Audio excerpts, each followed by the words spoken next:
What's up, guys? This is Anime Crossover. I'm back with another episode of What If Naruto Can Summon Legendary Pokemon to the End. And if you did enjoy this series, give the series a like for more crossover fictions. Anything you my channel like my content, subscribe and hit the notification bell for more crossover fictions with a twist. Now let's begin this new video. Chapter 23 Neji notified his squad of what had occurred after seeing Naruto and the other disappear. Guy, as such, directed his squad to return to Leaf Village as soon as possible. As a result, they were standing before Tsunade in just over 3 days to deliver their assessment. Guy had just completed the major portion when Neji stepped forward. He, too, had something to say. Hokage, I also have something to tell you about something I personally witnessed, Neji said. Does this deal with the Hyuga standing order, to recover Hinata at all costs if she is spotted on a mission? Tsunade inquired, getting a slightly irritated expression. Partly because, as you know, we met Hinata, Yugito, and Naruto while on the mission, but when I went to follow them before the ship left the harbor so that I could capture and return Hinata, something rather strange happened, Neji explained. Weird? Please explain what you mean, Tsunade asked. When I moved to capture her, something was summoned or teleported behind them. It was nearly the size of a boss summon if I had to guess. From its back, 3 tentacles of energy shot out to each Naruto, Yugito, and Hinata. As soon as the energy touched them, the creature and the 3 vanished, Neji explained. Vanished? Are we talking about teleportation like most ninja jutsu? Tsunade inquired. No, it had to be the creature's own abilities, Neji replied. Tsunade inquired, can you describe the creature to me? It was tall, as I previously stated, with a large white body and 2 horns on either side of its head. It walked on 4 pointed legs, with no sign of hooves or feet, and its underbelly and a portion of its front were gray in color, Neji explained. Not much to go on, and it doesn't match any known summons, even those we know Naruto had, Tsunade said. I agree it's not easy to describe, Neji said, but I do remember one other thing that might help. Around hip midsection was a large ring, or 2/2 of a ring, gold in color. That would help identify it better, Tsunade said, but it still does not point to any known summons. Lady Tsunade, may I make a suggestion? Guy inquired. Tsunade nodded and said, yes. What has been described is a beast of unknown origins, as is true for all of Naruto's summons, and remember, no one knows who or what the boss summon looks like, Guy explained. Are you saying this was the boss summon of Naruto's summon contract? Tsunade asked. Yes, that possibility is quite high, Guy stated. As you know, a person cannot hold a summon contract for long without the controller or the summon contract testing them in some way to see if they are truly worthy of holding the contract. That would be a good idea, except for one problem. The creatures Naruto summons are clones of the real things, kept sleeping in a separate pocket dimension until they are needed, Jiraiya said, appearing behind the group before continuing. That, and the boss summon, is not the creature you described just now. You seem to know a lot about Naruto's summons, but you've never told anyone, Tsunade remarked. He was never a threat to this village, as you know, so I wasn't concerned about him becoming a threat. However, if he wasn't summoned by one of his own summons, that means we're dealing with some unknown factor, Jiraiya explained. That leaves one other question, Tsunade said, why do they want Naruto and his friends? Meanwhile, Naruto and his squad were having a difficult time determining where they were. They had been dumped by the entity, whatever it was, in this world that appeared to be barren of any animal life, despite flourishing with all types of vegetation life. And, while this did not feel right to them, their primary objective was not to figure out what creatures were all about, but rather figure out where they were, or better yet, how to get home, which they had been doing for nearly 4 days. Naruto exhaled as he lay around in their temporary residence, a hastily constructed treehouse. It kept them secure from typical animals, they hoped, while also protecting them from weather and heat. He was currently protecting the home while the others were out gathering provisions or investigating the surrounding countryside.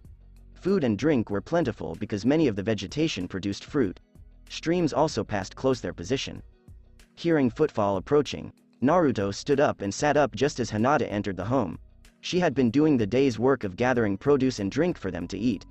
Yugito entered a moment later and exhaled, indicating that her exploratory assignment had most likely failed, but she was relieved to be back at the home. Well, nothing new to report, Yugito said again. As you can see, no one has arrived, Naruto said. And nothing on my mind other than good food, Hinata said. Naruto acknowledged. To avoid boredom, they had taken to alternating rounds of who did what each day. So far, it was working well, and they were already mapping out much of the region around them. But it didn't appear that they were going to make much progress. There were no actual markers in the jungle where they were presently living to assist them with instructions. There was one object that served as a useful marker, however, a peak in the distance. It was one of the few items they used to help them find their way home every day, along with the fact that the tree they were presently living in was the largest in the jungle. Because they could move among the forest branches, they were simpler to find. "We really need to figure out what we're going to do other than stay here," Hinata said later as they ate supper. "Agreed. We stayed here in the hopes that whoever brought us here would return looking, but given the lack of any creature or people actually living here, I think it's time to move on," Yugito said. "But where is the question?" Hinata inquired. "We know there is food here, but if we leave, should we leave for a place where we can find food, or head for the mountain and back?" "Towards the mountain, it is the only thing in sight, and it provides us with a good vantage point of the lands around us," Naruto noted. "Yes, but we'll need to bring at least a day's worth of food, just in case that mountain is farther away than it appears," Yugito pondered. "Why do you think it's farther away than it appears?" Hinata inquired. "Well, if it was taller than we thought based on distance, we might see it farther away than we would a shorter mountain," Yugito pointed out. "Good point," Naruto agreed with a nod. "So, should we leave now?" "If we wanted to leave now, this is enough food," Hinata pointed out. "Sounds like a plan," Naruto said as he took a sealing paper from his bag and sealed up the meal. "Wait, it's almost nightfall. Shouldn't we wait until dawn when we can see where we're going?" Yugito inquired. "We can all see just fine in the dark," Naruto noted. "I guess you're right," Yugito said. They quickly packed their belongings and set out for the peak. As Yugito predicted, it was soon dark outside as night descended. But they continued on, only stopping when necessary and not seeing a single thing, alive or deceased, as they went. Naruto took the lead while the other two followed, and as he proceeded along, he couldn't help but notice that something about this location felt familiar. Even with a decent night's rest and brief stops along the route, it took them nearly 2 days to reach the peak. This was somewhat unexpected, but it wasn't until they hit the most visible part of the mountain, the craggy top portion, that they realized how high they were up, as they could see for miles. The area towards their treehouse was mostly wooded, but every now and then they could see a river flowing through the treetops. While this provided them with a basic plan of the area, they did not end there. They were ascending to the mountain summit so they could see the complete landscape. It took another day for them to reach the top. Naruto and the others were relieved that as they progressed, they discovered a lot of food, which helped sustain them. Because there was no sustenance on the hilltop while there was water. They soon arrived at the mountain's top and were greeted by an unexpected scene. As there was a huge shrine at the summit and a hooded person in front of it. The party progressed slowly forward until the hooded figure was within hearing distance.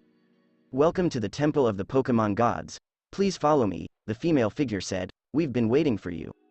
Naruto, Yugito, and Hinata followed the person inside the sanctuary, cautious of any pitfalls or shocks. But as they proceeded deeper and nothing occurred, they relaxed and started to concentrate more on what they were strolling past. The first chamber they entered was full with numerous sculptures, some of which Naruto identified as Pokemon he used, while the majority he did not. Other Pokemon were cut out of huge stone structures along the exterior borders of the ramparts, some to scale, others larger in size. They came across a library in the next chamber they walked through, which was packed with thousands, if not tens of thousands, of volumes. Naruto strolled over and took up a book, but when he opened it, he discovered the writing was in Japanese and used the unknown Pokemon as characters. When he moved on to the next novel, he discovered that it was also true for this one. He placed the book aside before going over to the gathering. "Are these all about Pokemon?" Naruto inquired. "Yes, this temple has a statue of each and every Pokemon in the first area, and in this room, we have everything that anyone could ever want to know or learn about them, but it is in the unknown language, so only a few can decode it," the female said as they moved deeper, passing row after row of bookshelves. "So much to learn," Hinata observed as the bookcases on either side of them vanished into the blackness as they approached a break between the rows. "It was once said that no one would ever know everything about Pokemon, and that there were far too many to count," the female responded. "I see what you mean," Yugito said. They continued strolling through more chambers, some of which contained more books, others strange models of buildings and structures, and even some strange models of what had to be some celestial system. Finally, they arrived at the final chamber, which was rather tiny in comparison to the others they had visited thus far. At the far end of the chamber, there was a big U-shaped platform set back from the wall. Naruto surmised that it would serve as a stand or platform for big Pokemon. When they came to a halt near the end of the room, the individual in front of them shifted to the side before speaking in a semi-loud voice. This is the Hall of Legends, where the Pokemon race's leaders, Mew Prime and Arceus, hold court. Now meet the creators of the entire Pokemon race, the female said before gesturing to the tallest spot at the far end of the chamber. As a strange energy permeated the chamber, a luminescence started to appear. The light suddenly made a strange shape or two forms, it was difficult to tell. Then, with a spark, two lone Pokemon materialized, each unleashing a force that all three of the samurai could readily feel. Naruto immediately identified the smaller of the two Pokemon, as it was among the first Pokemon he was permitted to train. But this one was unusual. It was not only larger than the one Naruto had practiced with, but it was also purple. Next to it was a Pokemon Naruto had not yet been able to call but was familiar with thanks to Kyuubi's description. Arceus, the Pokemon Lord. So you three have finally arrived, said a voice that echoed around the vacant chamber. Naruto stared in astonishment before peering at the two Pokemon in front of him. They could talk, so Naruto responded, yes, but where are we? You are in my home dimension, and I have summoned you here so we can make a deal, the voice said again. Make a deal? Yugito inquired, surprised. Yes, a deal. Mew and I require some ad for the continued use of your summon contract, the speaker said, eventually revealing which of the two was speaking. Naruto squinted in astonishment. He had no idea these two would need assistance, let alone from him. After all, they were the two most formidable Pokemon in the universe. What good would he be to them? And, for that matter, how did they even know about the contract? He exhaled and spoke, glancing back at his two companions. What good am I to you? I may be powerful, but I lack the vast amount of power you both possess, and how did you even know I had a contract with your kind? Naruto asked. To answer the second question, we have been able to watch and listen in on your world by using Mew's psychic powers. As such, since you hold the contract, we are able to keep a rather close eye on you. As to why we need your aid, it is for a few reasons, the main being where you live, Arceus explained. You see, a powerful creature that once attacked us ages ago and we thought was long dead, is not as dead as we wish. It was a destroyer of worlds, and it was thanks to your contract that we located it using the energy it put off when we were watching your world, Mew explained. But wait, wouldn't we have noticed such a creature? Yugito inquired. We don't think so, Mew said, gesturing to Naruto rather than Yugito. The energy levels we could detect were tiny compared to what they used to be, smaller than even the creature's power that is sealed into either of you two. If it's so weak, why not defeat it now? Hinata wondered. While we can sense it, we can't find it yet, and summoning it here or there would take a lot more power than having you three look for it and then destroy it, Mew explained. I don't get it. Why is it so weak? Naruto inquired. We're not sure, Arceus said, but we've noticed that the nine-tailed beasts of the world seem to have similar, if not the same, power as the creature. So the nine-tailed beasts have similar power. Similar power. This sounds like something I know, but from where? Wait, I do know this story, Yugito exclaimed, her eyes widening as she recognized what she had just said. How would you know? Naruto wondered. This is the oldest legend that has been carved into the walls of Turtle Island, and the pictures we found there tell a story about the creation of the tailed beasts, Yugito smirked. Could you please tell us? Mew inquired. It is shown that long ago this world was without chakra, and that all the energy it did have seemed to belong to a massive tree. Now, a princess seeing the world destroying itself as the people fought for its control took a fruit from this tree and ate it. As a result, she gained new powers, which she used to stop the fighting and bring peace to the warring lands. Based on other legends, we are guessing she was the first person ever to use what we call chakra. So far, so good, Hinata said carefully. Later on it is shown that the tree was not really a tree but a 10-tailed demon beast. That then attacked, we are guessing in search of its lost powers. But the women had a son, who then with his own powers defeated the demon and stole from its powers, creating the nine-tailed beasts that now live in our world today, Yugito explained. Yes, and it is this same beast that you must first locate and then destroy, as well as those who seek to keep it alive, Arceus explained. Who would want to keep that creature alive? Naruto wondered. If its powers are ever returned or taken back for their own means, it is after all a destroyer of worlds, Arceus said. As it is, we can give you a general location of where to find this creature, and who you will have to kill or defeat so that it will never rise again. That will be useful, but I'm curious, what will we gain from this? Naruto inquired. You will be able to keep your contract with the Pokemon race, and you and your 2 friends will also be able to choose a team of Pokemon to raise as your own. These Pokemon will never need to be summoned, or leave your side, and we will also supply what is required for raising them, Mew explained. And what if I refuse? Though considering all the facts, I don't think we have much of a choice. Naruto wondered. Then you will most likely face this creature anyway, Arceus stated. A group appears to be making moves to raise this creature, and if our guess is correct, in order to do so, they will come after both you and Yugito to steal the powers sealed inside you. However, Kyuubi is not the genuine 9-tailed fox, Naruto pointed out. That doesn't mean they're aware of it, Arceus replied. Alright, but wait, since I don't own the true 9-tailed fox, where is the real one? Naruto inquired. It's hidden on a moving island. With luck, you'll be able to persuade it to help you, and gain an ally with enough power to destroy the creature. As it stands, do we have an agreement? Arceus inquired. Naruto glanced at Yugito and Hinata, who both nodded in accord. They didn't have much an option. They couldn't consent and be pulled into this battle without Naruto's call. Or they could make the first move, terminate the battle before anyone noticed, and acquire some new friends. We will agree on this, Naruto replied. That's good. Now we'll return you to your homeworld, but I have one last question, Mew said. One more thing, Naruto inquired, slightly irritated. We want you to bring our friend Enebel with you. She will be the go-between us and you. With her, we can direct you to your targets, as well as confirm any progress you make, and don't worry, she will be able to defend herself fairly well from attacks, Mew explained swiftly. I see, so how do we return to our homeworld? Naruto inquired. Instead of responding, the gathering was overwhelmed by a blinding light. As they felt the frigid air, the illumination diminished rapidly and they immediately recovered their vision. It only took a few seconds of looking around for them to understand where they were. They were standing outside their Snow Country store. Behind them came the previous individual, who removed her cover, showing purple hair and purple irises, as well as a tiny grin on her slightly masculine face. Well, this should be interesting, Naruto predicted. As his party rushed through the Wind Country towards the hidden sand village, Naruto held his palm up to his temple, shielding the light from his vision. This was supposed to be the first of 2 visits for Naruto's squad.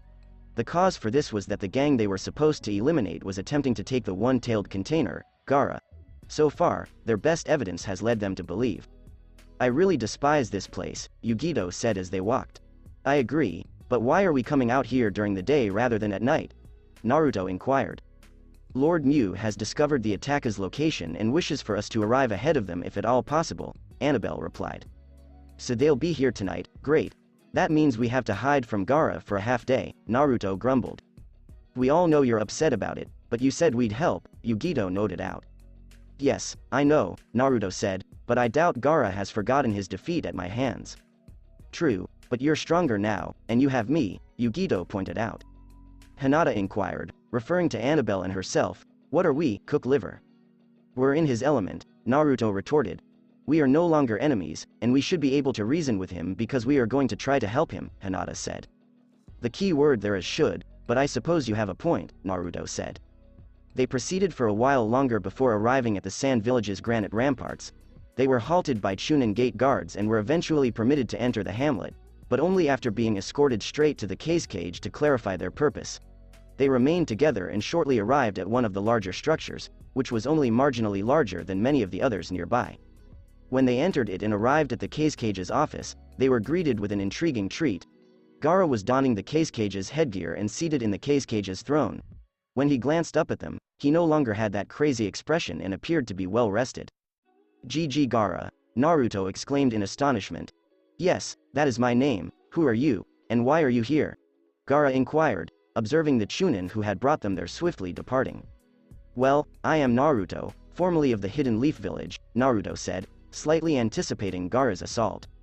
So, you've finally returned. Who are your other companions? Gaara inquired, not seeming to be irritated at discovering who Naruto was. Hinata from the Hidden Leaf, Yugito from the Cloud, and Annabelle from the Snow, Naruto said, introducing each of his squad members. I see, meeting each of you is interesting and a small pleasure, Gaara said. Naruto took a careful glance at Gaara before stating, you seem really different, Gaara explained. Yes, different. Last time we met, you were a bloodthirsty killer. Now you seem, well, normal, Naruto explained. Not to be offensive, but this is a really big difference, and rather surprising. Gaara groaned and agreed. Yes, I have changed a lot since our last meeting. May I inquire as to why? Naruto inquired. Yes. After you applied the seal, I was able to get my main seal redone, making it much stronger. Since then, I have gotten along better with this village. Plus, with the loss of my father, I was the strongest ninja in the village and passed as Kazekage. So I had to let go of old habits, lest I wipe out the village for good, Gaara explained. That's quite surprising, Yugito observed. Yes, but may I ask why you're here now? Gaara inquired. Because the Akatsuki are currently targeting you, and at the request of a client, we were sent to help keep you safe before going to remove each of the agents currently in the group, Naruto explained. I see, Gaara agreed. I have been informed of these agents by the Sannin, Jiraiya. What did he tell you? Naruto inquired. Gaara explained, informing him about the spies in the Akatsuki organization. Naruto's group attentively listened to the specifics because it was more than Jiraiya knew when Naruto was a member of the Hidden Leaf Village, and it also gave them a lot of ideas on how to prepare for the future assault based on how good the information was. Gaara quickly concluded, clarifying, stating that aside from the 6 recognized members, little was known about the commanders. I see, that's a lot of data, Naruto said, nodding. Yes, Jiraiya has been working hard to keep the tailed beasts and their containers out of the hands of the enemy, Gaara explained. I only see one issue, Naruto stated. What is that? Gaara inquired. While we know who our opponents will be, we don't know who will come after us first, Naruto pointed out. That is true, but... Gaara pondered. Gaara's speech was cut short when Naruto withdrew his cranium. The Anbu in the room were too stunned to respond. He had just struck and appeared to have slain the Kazekage. Next time you try to impersonate Gaara, make sure you have your facts straight. Jiraiya only knows about 2 agents, not 6, when we met with him yesterday on his way to the Hidden Cloud Village, Naruto said as he sheathed his kunai. Gaara has already been taken, we need to act quickly and track him down, Naruto spun around and said to his party. At this moment, the Anbu entered the room and stood in front of him, saying, You're not going anywhere, you just killed the Kazekage. Really, that is Gaara? Naruto asked, looking back at the dead body that was losing its sand disguise. Look, if you want your Kazekage back, we must move quickly, and each second we are held up here, the longer it will be before we find the real Gaara, and the more likely chance we will find him dead, if we do find him. Behind their hoods, the Anbu stared at him but moved out of the path. This was true, as much as they loathed to acknowledge it. Gaara had disappeared from beneath their surveillance, and no one had observed. The deceased corpse, now whitish in color and sprawled on the desk, was a stark reminder of how badly they had screwed up. Fine, go find him, but know that the last time he left that we were certain it was him was about a day ago, the commander said. Naruto acknowledged as his party exited the building and proceeded towards the village's outskirts. As they traveled, Naruto began collecting chakra for a big call, and as they eventually departed the hamlet, he made the necessary hand gestures before striking his palm into the earth. A massive cloud of smoke emerged. There was a semi-large collection of Pokémon in front of him, a total of 12 Pokémon, with at least one of each for everyone to use. 1 aerial Pokémon, a Pidgeot for them to travel, and 1 Alakazam to assist them keep in touch as they searched. The final 2 were the same type, 2 Lucario who could see and feel aura. While not the same as Chakra, these 2 Pokémon were able to see it. Okay, seeing as Gaara was attacked and taken without anyone knowing, that would mean he was pretty far away from the village, and if it was a day ago, we might still have time to save him, Naruto observed. So, how do you want to go about doing this? Yugito inquired. The best chance we have for finding him is for a large area search team, but I don't have enough chakra for a team big enough to pinpoint him like that while still having more than enough energy to fight, Naruto explained. So we will each take a direction and move out in a spiral pattern, that way we don't miss anything. It is not as fast as moving in a straight line, but that would leave too many blind spots if we didn't know where to start looking. Alright, understand, Hinata and Yugito said before departing with their party of 4 Pokémon.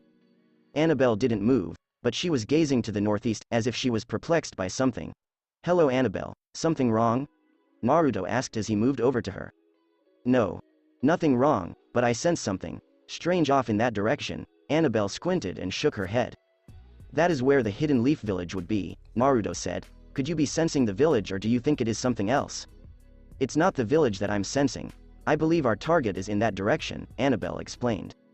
How certain are you of this?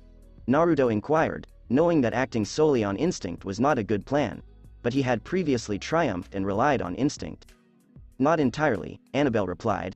I see. Head over there and see what you find. We'll continue our search here, Naruto said. Are you certain? Annabelle inquired. Remember, if we don't follow all possible leads, it may be too late, Naruto cautioned. I understand, Annabelle said before leaping onto her Pokemon's back and flying away, followed by the other three. Naruto bowed to himself before turning to face his own company and flying away. They had a lot of territory to cover, and he knew he didn't have much time to search. He wasn't entirely sure what Annabelle had felt was Gaara, but he wasn't about to rule it out. Using Alakazam, he notified the company of the minor shift in configuration and started assisting with the hunt. Naruto smiled as his Alakazam informed him that Hinata had discovered a big supply of demon chakra and was preparing to attack the adversary. Naruto had his Pidgeot immediately pivot towards the source, noting that it was in the opposite way Annabelle had gone. This bothered Naruto as he ignored the two Lucario and crouched down on Pidgeot's back, allowing it to soar faster and faster. It sped along, traversing kilometers in a matter of seconds. The wind buffeted Naruto, but he dodged the greatest currents by using his energy and leaning as low as he could. Alakazam followed close behind, using its psychic abilities to keep up and move quickly through the air beside them. Pidgeot slowed significantly as they approached Hinata's position, enabling Naruto to rise up and get a clear look at where they were.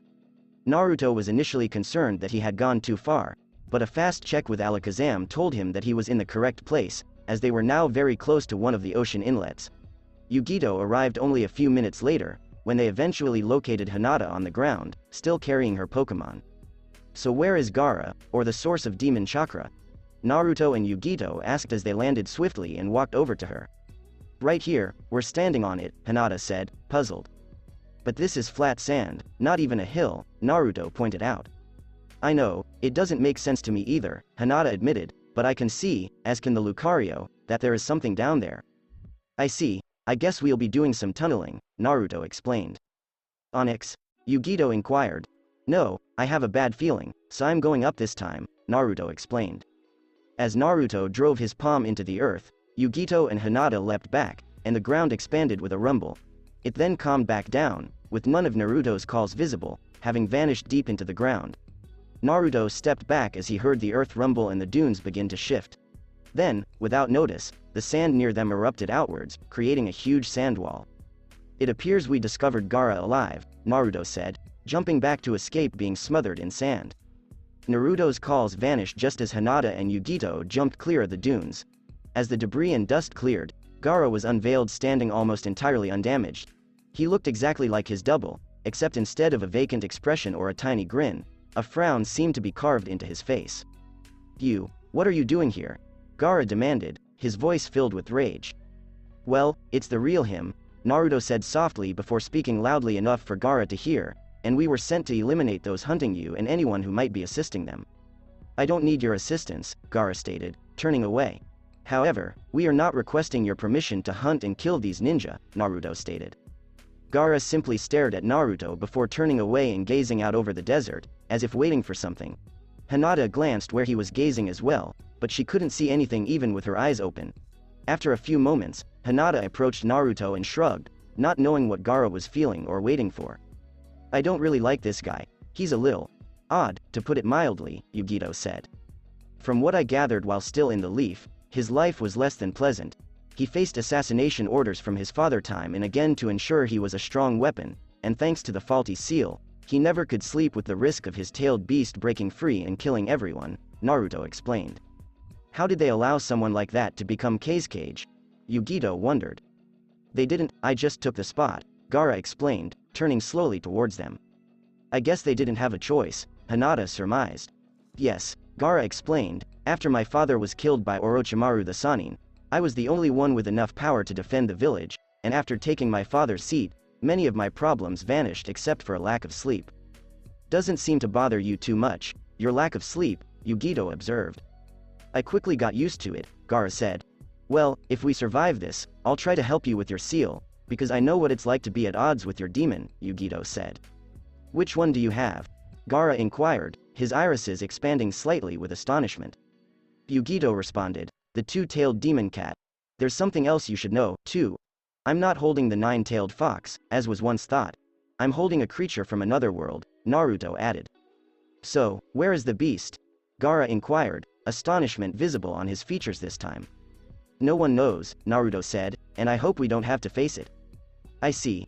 Well, talk time is up, and our enemy has arrived," Gaara said, pivoting and tossing up his arms. Two huge sand pyramids soared from the ground towards a tiny avian in the heavens. Figures leapt from the bird just before contact, and the bird erupted with tremendous power, breaking many of the sand structures. "Deidara the Mad Bomber, and Sasori of the Red Sand, it is time for you to die," Gaara said as the two figures landed and stared at the gathering. For a few seconds, the two parties stared each other down, assessing each other. This was going to be a tough fight for both parties. While Deidara and Sasori were experts of their trade, and S-rank assassins were absent.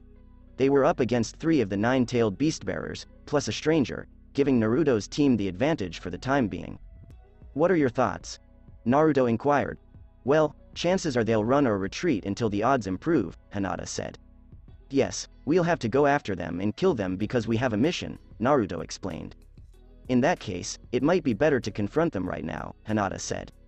"Because they were able to travel, I agree, and we don't know enough about their skills to give them a chance to set up some sort of trap," Yugito explained. "So, you get the Mad Bomber, and I get the Sand Guy," Naruto explained. "Hey, why do you get to choose our targets?" Yugito inquired. "For the same reason, I'm in charge of the restaurant while you cook," Naruto joked. "That's only because you can't cook to save your life," Yugito explained.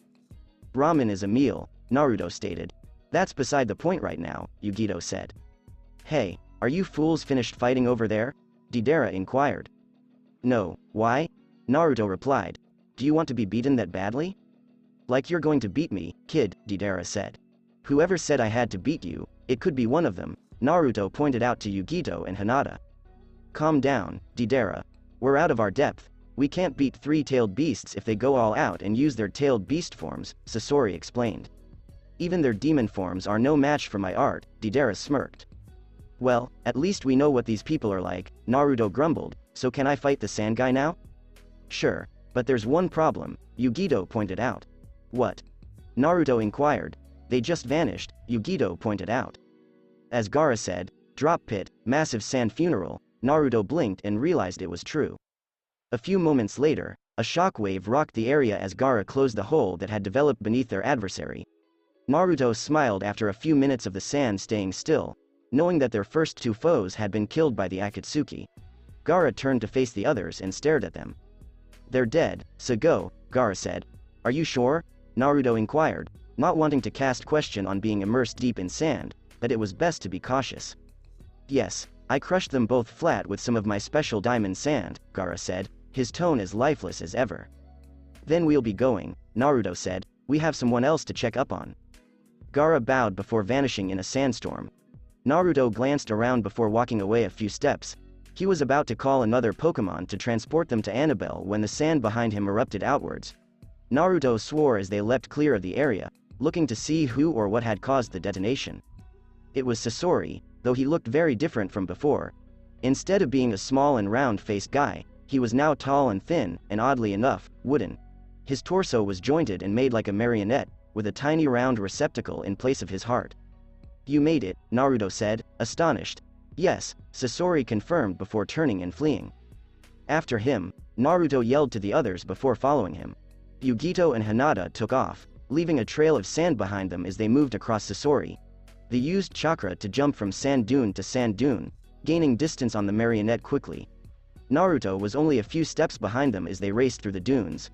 Sasori, on the other hand, was not about to be overtaken so easily, as he hurled kunai and stars back at them. Naruto and his friends easily avoided them before they surrounded him. "Surrender, and we'll make your death quick and painless," Naruto said. "I took precautions to ensure that I would never die, fools, now I shall defeat you and flee," Sasori said. A long spike erupted out from his abdomen, startling the group, and Naruto was too late to avoid it entirely, resulting in a lengthy gash along his side. Immediately, he felt a poison begin to flow through his body. Kyuubi went to work and started battling the toxin, but his energy was having difficulty destroying or changing it to be less deadly. Sasori smiled and shifted his attention to the other 2, striking them and attempting to neutralize at least one of them, but he had forgotten Naruto was not to be underestimated. Naruto's thoughts rushed as Kyuubi informed him of the severity of the poisoning, which meant Naruto had only one option. Naruto flung his hands through the transformation bonds, and his body transformed with a much smaller explosion. But in its place was a monster no one had ever seen before, mostly because Naruto rarely assumed the shape because it was extremely hazardous just to be around, let alone contact. Muck, Naruto said as he shifted forward quickly, the poison that had impacted his body now mixed with his own poisonous slime. When Sasori heard the sound, he leapt out of the path just in time before hurling a big blade at the monster. But something was awry, and he could feel it through the cable that linked the blade to his body. The beast had ceased moving after being struck by the sword, but it did not appear to be dead.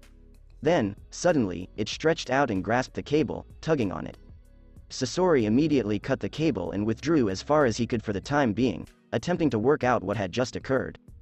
"Now I know what you're capable of, Puppet Man," the monster said. "You use puppets laced with powerful poison to disable your enemies, or am I wrong?" "Yes, but how are you still moving?" Sasori inquired.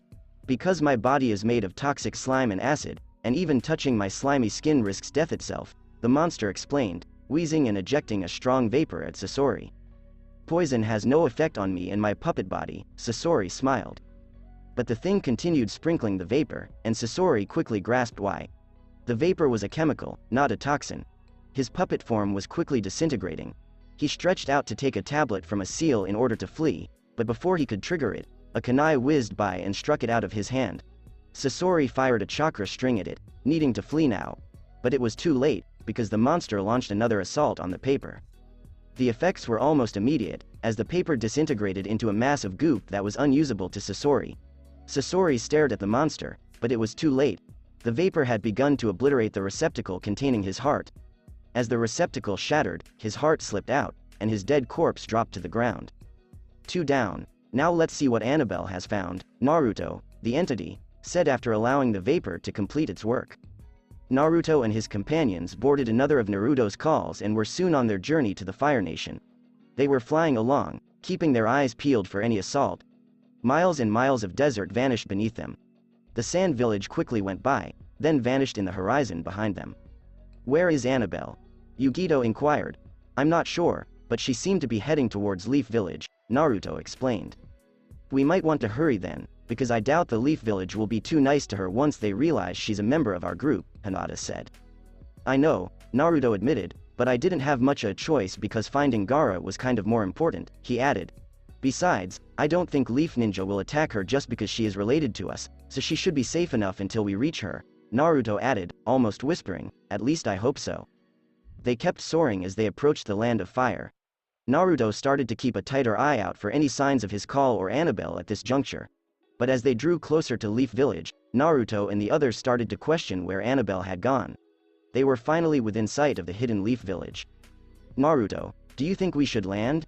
Yugito inquired after a few moments. "Unfortunately, I am still exiled in the village, so landing would be a bad idea," Naruto explained. "But we need to search the village for her," Yugito explained. "Yes, I know, and I'm the only one who can safely land and speak with the current Hokage," Naruto replied after a brief pause. "Where should I land?" Yugito wondered. "At the Hokage's tower, and we'll stay circling the village's outskirts, hoping no one attacks you. If they do, we'll retreat and devise another plan," Naruto explained. "Okay, but if this goes wrong, I'll get you," Yugito said before steering her transport down to the Hokage's tower. "Alright," Naruto said as he led his and Hinata's Pokemon away from the hamlet. Naruto could see that just by being in the same Leaf Village sky, they had already gotten some notice. Fortunately for them, Yugito was able to land without incident. Yugito did not reject her Pokemon, and the two of them descended into the tower. She was positioned in front of the Hokage in a matter of seconds. "Well, hello," Tsunade said as Yugito walked into the room. "I apologize for not checking in via normal means, but my friends and I are in a bit of a hurry," Yugito explained. "My name is Yugito, and I work with Naruto."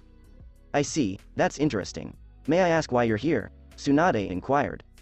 "I'm checking to see if one of our friends, Annabelle, has stopped by or has been taken prisoner on her way to the Leaf Village," Yugito explained.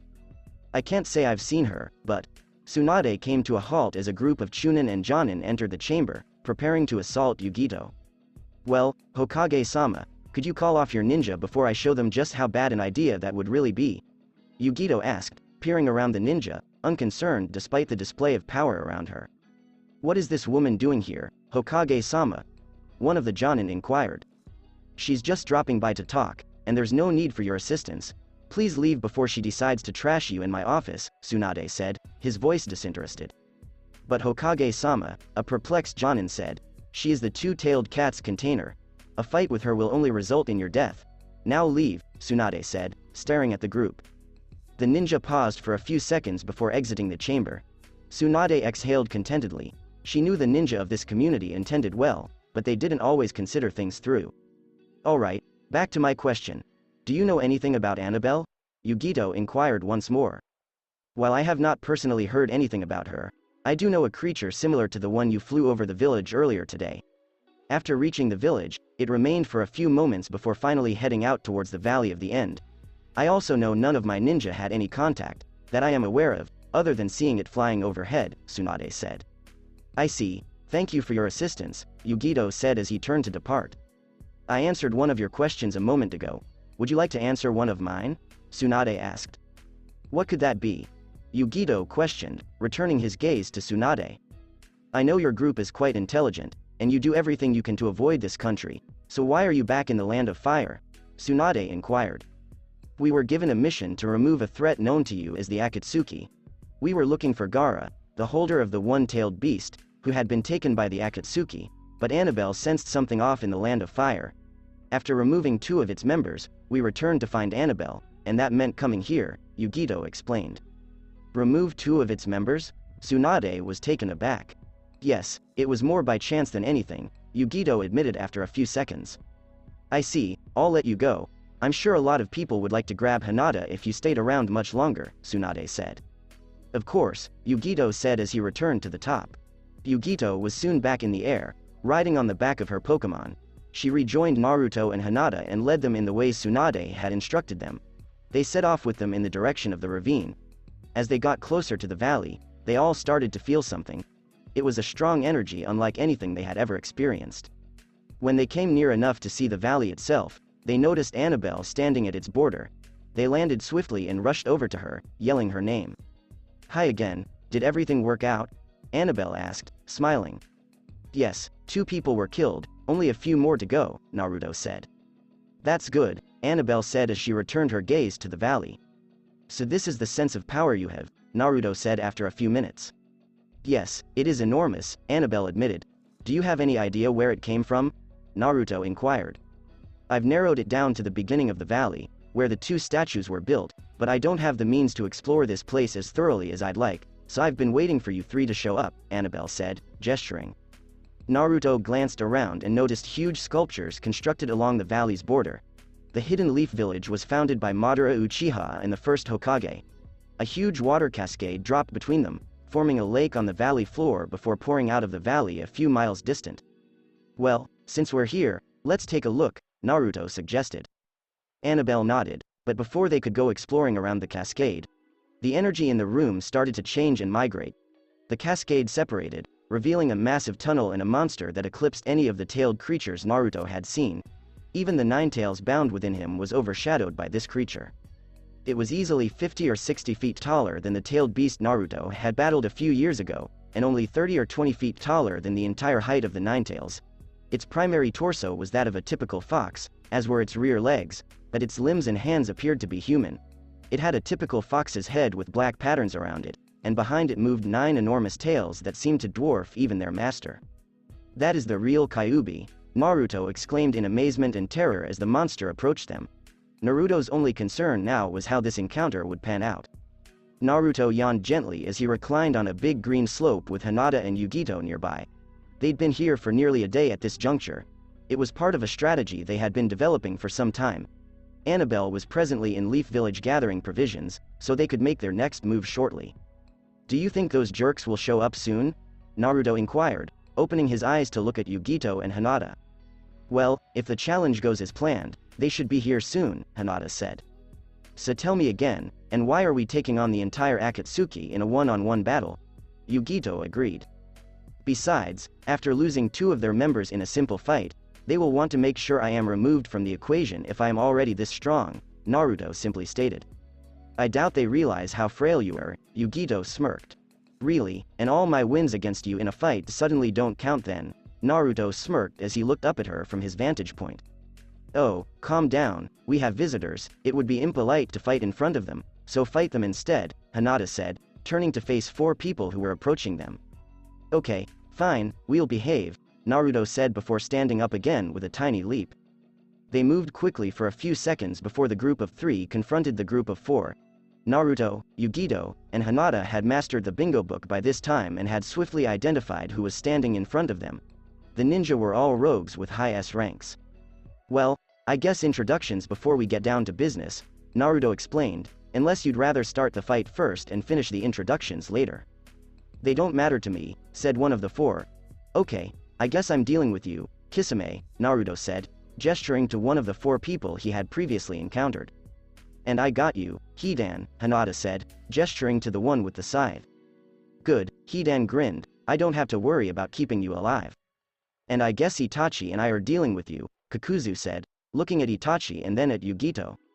"No, he'll be dealing with finding your boss and bringing him out after we kill all 3 of you," Yugito said, charging forward as blue flames engulfed her. Indeed, as Yugito prophesied, the fight quickly became strangely one-sided, despite the fact that all of the Akatsuki were among the finest assassins in the world. Hidan was the first to perish. While he could not be slain and was extremely strong in his own right, he quickly discovered that this did not mean he could not battle no matter what. When he had a portion of his body removed in the past, it only hampered him slightly. Hinata, on the other hand, shreds rather than cuts objects. As a result, only a few seconds after the fight began, Hidan was reduced to a huge mass of flesh and bones, still living but for all intents and purposes deceased. Hinata shifted her focus to Yugito's opponent after reducing Hidan to canine chow. The guy was stronger and quicker than anticipated, weaving through Yugito's strikes even as Yugito maintained her one-tailed shape. Hinata kept her eyes on him and the other 2 foes for a few seconds before nodding. Itachi was still keeping out of the fight for the time being, and Naruto appeared to be playing with Kisame as he avoided each of Kisami's strikes. Hinata was curious as to why Kakuzu had such a fascinating energy network within and around him. Hinata dashed forward, pulling out her kitchen blades and slicing through them with skilled accuracy. But, to her astonishment, they didn't adhere and instead rebounded off his flesh, apparently having no impact on the guy. Hinata blinked as she pulled her chakra threads back to her, making both swords to return to her palm. She kept her pace the entire time, channeling energy into the swords as she approached her opponent. Hinata charged at Kakuzu, who had noted the blade's contact against his side. He couldn't see the energy encircling the swords because of the light until it was too late. Before he could blink, the knives had completely severed his wrists. But he only grinned as he dodged Yugito's next strike and sent out the cables that filled his body and rejoined his hands to his limbs. "Interesting little set of tricks you've got there," Kakuzu said, stretching his palms a few times to ensure everything was in working order. "So the rumors in the bingo book were true, you're almost immortal," Hinata pondered as she stared at the guy. "Yes, even the second Hokage couldn't kill me," Kakuzu smirked as he considered his next strike. "On the other hand, you didn't kill the second, so I guess you can't be too great," Hinata smirked as she charged the guy. "What makes you think you can defeat, let alone beat, me?" Kakuzu questioned, effortlessly deflecting Hinata's strikes. "To put it simply, your survival means you have an interesting trick hidden away, but if I block all your chakra points, what good is that trick?" Hinata questioned, a vicious smile on her face. Kakuzu's pupils expand as Hinata becomes a flurry of movement. He couldn't move quickly enough to parry or stop all of her strikes. She quickly jumped back, much to his astonishment. He flexed his wrists, discovering that his chakra connections were still mostly functional. "So much for that plan," he said as he charged forward.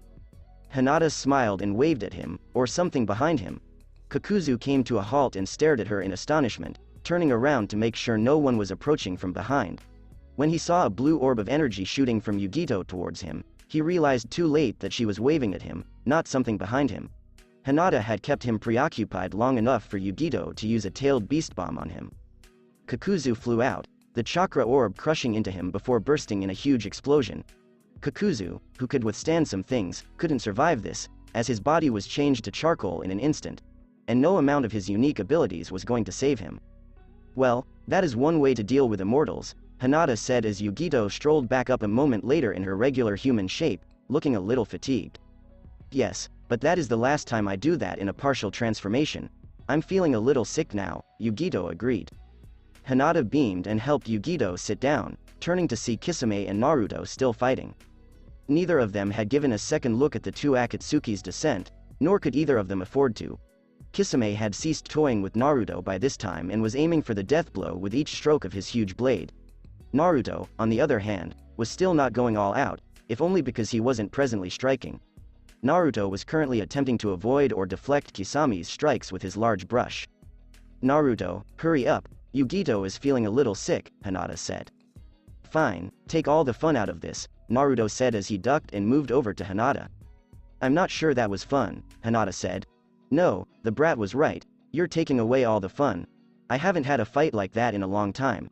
Pity I can't just fight to the death, but orders are orders," Kisame said, glancing around the room. "Yes, pity, but then again, fighting you has been an honor, too bad your death will not be as honorable," Naruto said as he took a new posture. "Just try it, kid." Kisame smirked. But whatever Kisame was about to say perished with him in that instant. Itachi had finally made his move, and it was against Kisame, not Naruto's gang. Itachi severed Kisame's cranium with rapid speed. "Well, it appears you've finally decided to come around," Naruto grinned as he glanced at Itachi. "I was ordered to join in order to bring the Akatsuki to an end," Itachi stated. "Ordered? That would also mean you were ordered to kill your clan," Hinata wondered. "Yes, Naruto is aware of this, though he was never formally informed," Itachi stated. "Well, to be honest, this is a little strange," Yugito admitted before inquiring, "so, do you know where the other members are?" "At the moment, I only know of two, the leader and his teammate," Itachi stated. "I see, led me to him, and I'll take care of these two as well, and then we can go after the final two members," Naruto said. "Why wait, Kyuubi holder," said a person who appeared a few seconds later. "Which would this be, Itachi?" Naruto smiled. Itachi described himself as the group's only unknown. Naruto examined the guy, who wore an orange helmet that spiraled to one point, exposing only one eye. The eye, however, belonged to the Uchiha tribe, Sasuke's relatives. "Well, this is a treat, the only unknown element of the group comes to face little old me and my merry friends," Naruto joked, before adding, "So I should ask, what do you want, friendship, or my own tailed beast?" "I have come for Kyuubi, and if necessary, I will take it by force," the guy stated. "Well, that's too bad. I don't want to give Kyuubi to you, and I doubt Yugito wants to give Nibi a gift either," Naruto said with a grin. "Fine, come get us if you dare," Naruto said, changing into a sluggish posture. The guy appeared to pause. Something was wrong here, and Naruto knew he was a danger, but Naruto appeared to be as unconcerned as a Jonin sensei about to face a new from the school genin team. That being said, he was certain Naruto had no secret tricks up his sleeve, otherwise why would Naruto appear so confident? "You'll be sorry," the guy said, eventually charging forward. "I doubt it," Naruto said before rubbing his palms together and sending out a strong chakra surge. Itachi and the stranger both felt it at the same time as a massive barrier materialized beneath the earth, and their view abruptly altered. Itachi understood what had occurred when his Sharingan disabled. He could tell because his eyesight was much worse without his busy eyes. But the man's own eyes were far superior, and his only real indication that something was awry was when a sword flew by his head and he didn't see its route ahead of time. Because the guy relied so heavily on his vision, he didn't even react to stop the next sword as it approached his heart. He hurled energy into his irises, allowing the sword to travel through his body without damage. However, the barrier was stopping him from using any of the powers that his irises and lineage enabled him to use. A split second later, the sword sank into his heart, murdering him. Hinata stared as she returned both of her blades to her hands, before sending blood off of them with a fast flip before speaking. "Why didn't he dodge?" "I'm not sure," Naruto admitted, mildly perplexed. "He has an ability that allows attacks to pass right through his own body, or so I've heard. It must have worked using his Sharingan eye, or he would never have been hit," Itachi pondered. "Well, that's one down and three to go," Naruto said, returning his gaze to Itachi, "so care to point out the location?" Itachi nodded before coming to a halt as a huge orb flew towards them. Itachi escaped swiftly as the others were too late to avoid the assault and were ensnared in it. The hill they were standing on was obliterated and transformed into a massive orb that floated only a few feet above the initial summit of the hill. Itachi appeared a few seconds later, about 100 feet away from the hill, and stared at the spot before shouting, "Show yourself, pain." Another person appeared, donning the same robe as the Akatsuki. But unlike almost everyone else, he had a stone-cool and serene expression on his countenance. as if he couldn't care less about annihilating a community than he did about having supper. "You betrayed us, Itachi," Pain stated flatly. "I was never on your side to begin with," Itachi shrugged as he triggered his irises. "You know you can't beat me or my other paths," Pain said as he noticed Itachi preparing to battle. "I know, but if I can just slow you down, that'll be more than enough," Itachi said, though he wasn't sure how accurate that was. Pain, the Akatsuki's leader, was in that place for a purpose. Despite the members' many talents, none of them were a match for Pain. Even Hidan and Kakuzu, who were practically invincible, could not confront Pain and expect to prevail. Itachi came the nearest to defeating Pain, but only because his Sharingan eye gave him a genetic edge over Pain. There was also the reality that Itachi wasn't positive how Naruto, Yugito, and Hinata were doing after the last assault. They might be living and only mildly wounded, at best. But it was more than probable that each was seriously wounded and or out cold. So any backup he might anticipate would most likely take a long time, much longer than Itachi could afford to battle. "Do you want me to make the first move, or will you just submit?" Pain asked, taking a stride forward before they both sensed it. It was an increasing chakra level unlike anything they had ever experienced. Even Itachi, who had been present when Kyuubi first struck, had never experienced anything like this. The terrifying aspect was that it was still quickly increasing. Itachi and Pain faced the stone sphere, anticipating Kyuubi and Nibi to emerge from it. But what occurred next was unanticipated, as a deafening rumble could be heard behind them. They turned to see a huge beast a long distance away. It had the form of a fox, and its bulk and 9 tails pointed to only one name, Kyuubi. Itachi and Pain were both perplexed when they saw the monster ingest what appeared to be a strange dark orb. "What's going on?" Itachi inquired, perplexed. "Kyuubi's holder has unleashed the full power of his demons," Pain said before leaping towards it. But before he could do anything else, Kyuubi opened its maw and sped the orb towards a big nearby slope. Pain turned, and Itachi just caught a glimpse of dread on his visage before the ball collided with the slope. Itachi turned around to see the entire slope had been obliterated in a matter of seconds. Itachi couldn't help but shiver in terror. He'd heard about Kyuubi's abilities, but he'd never seen them in person. "I can't believe this beast was confined in Naruto." Itachi then recalled Pain and went looking for him, but he appeared to have perished. Itachi was perplexed, until Naruto and the others appeared from the woods, revealing that they were all alright. Itachi predicted clones. "Yes, combined with the chakras of the Ninetail and Nibi to provide extra strength, and I'd like to introduce you to the real Kyuubi," Naruto said, motioning to the beast behind him. "Real one?" Itachi was perplexed. "The 9-tailed fox sealed into me is not the real Kyuubi, but rather a creature similar to my summons. The real Kyuubi has been in hiding until one of our friends recently discovered it," Naruto explained as the beast crept closer to the group. Itachi noticed another individual on its cranium. A youthful woman who was seated with her eyes closed. If Itachi had to estimate, she'd be a monitor, looking for individuals based on their chakra signals. Which explains Kyuubi's early discharge. She must have detected their objective. Itachi inquired, "Who is your friend?" "Annabelle, she's been working with Kyuubi to find and kill anyone hiding from us," Naruto explained. "I see, so you're down to one member, and I believe his name is Zetsu," Itachi said after a few seconds of contemplation. "No, we have 2, Hinata said, as Itachi gave her a concerned expression. "It is Orochimaru, who was once a member of the group and needs to be removed in case he tries anything else." "How do you intend to find him?" Itachi inquired. "He is not easy to track. Even the Akatsuki have had difficulty keeping tabs on him in the past." "We don't need to track him down. If Jiraiya's information is correct, he's still after your brother. If we hurry, we'll be able to grab Orochimaru and kill him once and for all," Naruto smirked. "So, one last fight?" Itachi inquired. "Yes, one more fight." Naruto grinned as he slipped back into his seat at the diner. He and the others had never been happier to be home. Their task had been much easier than they had anticipated when dealing with the final 2 jigsaw parts. Orochimaru had proven to be a little more predictable than they had anticipated, and he had arrived after only a few hours of waiting. But no matter how strong he was, one man could not defeat 4 formidable samurai intent on murdering him, let alone Kyuubi.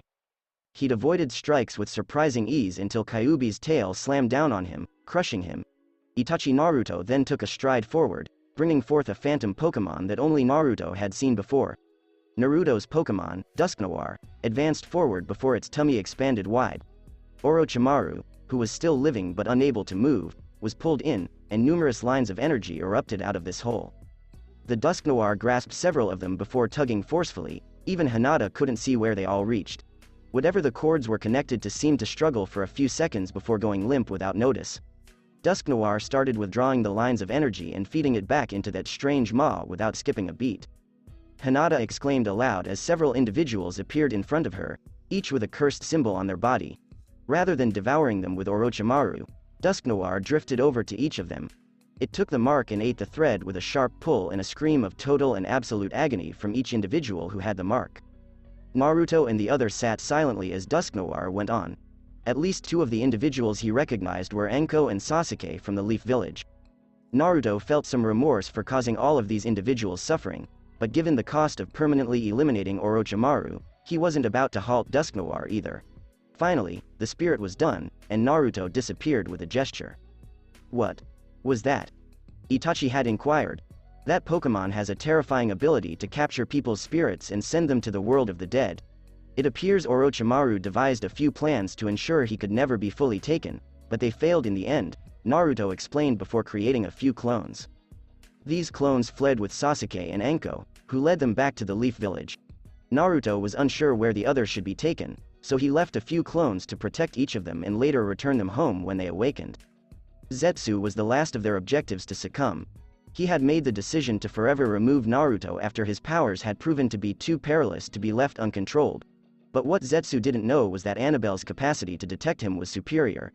As such, he appeared once to gather more information in order to murder Naruto. Annabelle and Hinata's fast moves swiftly removed his cranium. After that, they went on to the final goal, which was to eliminate the monster itself. But what they discovered was not the monster, but a huge monument roughly the scale of Kyuubi. After numerous attempts, including assistance from Kyuubi, they discovered that the monument could not be removed, at least not by conventional methods. Annabelle called Arceus and Mew with the aid of Naruto at this juncture. Their assaults, however, were insufficient. The monument was simply not suffering enough harm for the quantity of energy they were exerting against it. Finally, they attempted one last plan, which unexpectedly worked. Rather than merely destroying the monument, they used their united abilities to send it plummeting into space towards the sun. Mew was the one who traced it all the way to the sun and made sure it hit. They could now return home to relax, while Arceus and Mew returned to their own realm. Annabelle and Itachi had chosen to remain with Naruto and the others for the time being. And within a month or so, things had begun to calm down again. It was almost a year later that their peaceful existence altered, and they chose to return to the thrilling side of life. By this time, all 5 of them were growing Pokemon teams. The 5 had relocated from the modest supper into a much bigger structure to better accommodate the number of people who passed through the harbor city on a regular basis. Yugito and Hinata were in the kitchen, as usual, making up a minor commotion. While Itachi handled the money, Annabelle and Naruto distributed meals and received orders. It was a typical Monday afternoon, with about 40 individuals remaining after the midday surge. Naruto had just snuck into the kitchen for a quick break when Annabelle, his new lover, entered carrying a tablet. Naruto took it and read it for a few moments. He threw it into the oven while shaking his head. "Is there something wrong?" Hinata inquired. "No, not at all. Tsunade has apparently retired and is paying me a visit. She wants a rematch and says I can't back out," Naruto chuckled. Yugito inquired, "Who is the new Hokage?" "Kakashi," Naruto laughed quietly. "Is that it?" Hinata inquired. "Well, the other part is that they're sending a team to talk with us about returning to the village," Naruto grumbled. "I don't think this will end well," Annabelle said before the doors opened and an espion nudged her thigh. "More people out there, Naruto," Annabelle said as she walked out of the kitchen. Naruto nodded and cast one last look at the flames, where the paper was now blazing. He should have known that the community would never abandon them. But yes, they'd beaten the Akatsuki on their own. By contrast, the Leaf Village was going to be a piece of cake. Even if they battled, Naruto laughed as he exited the kitchen for the dining area outside. And he wasn't about to trade his current one for another. The end. That's it for this podcast. Thanks for listening to this video. If you did enjoy this video story, like, share, and subscribe for more. And thank you all for helping support and have a great day.